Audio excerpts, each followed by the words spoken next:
Good morning, ladies and gentlemen. My name is Parviz Jafari, and I'm a retired general of Iranian Air Force.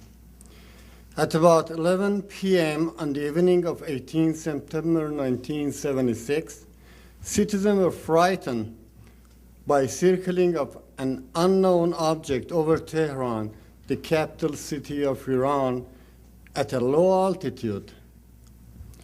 It looked similar to a star, but bigger and brighter. They reported it to the tower and was seen by Towerman 2. He alerted the Air Force Command Post, and Deputy General Yousefi decided to scramble an F-4 jet to investigate. The pilot in the first jet lost instrumentation and communication when he got too close to the brilliant object, so he headed back. About 10 minutes later, they scrambled a second jet, which I was piloting.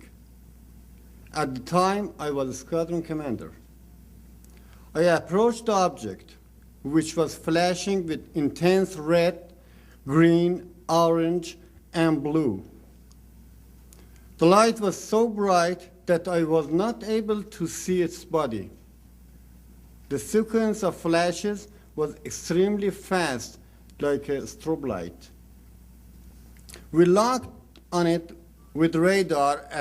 It was at 30 degrees left, at range of 25 miles.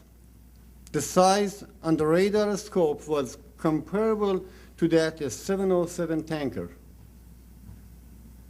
4 other objects with different shapes separated from the main one at different times during this close encounter. Whenever they were close to me, my weapons were jammed and my radio communications were garbled. One of the objects headed toward me. I thought it was a missile. I tried to launch a heat-seeker missile to it, but my missile panel went out. Another followed me when I was descending on the way back. One of the separated objects landed in an open area, radiating a high bright light in which the sands on the ground were visible. We could hear emergency squash at all the way, which was reported by other airliners flying at the time and continued for another couple of days. During my interview at headquarters, after the incident, the American Lieutenant Colonel Alan Moy took notes, but after it was over, I could not find him to talk with. Later, once classified document was released here in America through the Freedom of Information Act. The Defense Intelligence Agency documented the event in a great detail, and it was sent to NSA, the White House, and the CIA.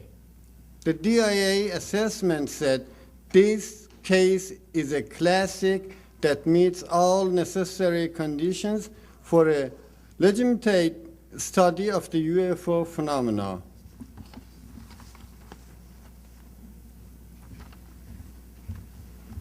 Then I would be happy to answer questions and tell you more. Thank you.